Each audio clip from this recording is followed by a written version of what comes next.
Allah'ın buyruğundan gayrısını bilmedik. Zalimlerden olmadık.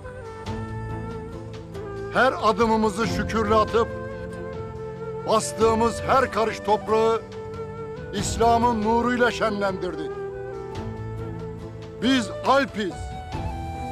Mesleğimiz Allah'ın yolunda yürümek. Maksadımız Allah'ın dinini yaymaktır. Tapınakçıların kalesini başlarına yıktık.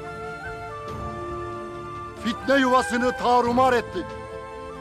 Ele geçirdiğimiz ganimetler ben dahil herkese eşit olarak dağıtılacaktır. Cihadı terk etmeyerek bizleri şad eden şehitlerimize Allah'tan gani gani rahmet diliyorum. Amin. Allah onların hepsinden razı olsun. Amin.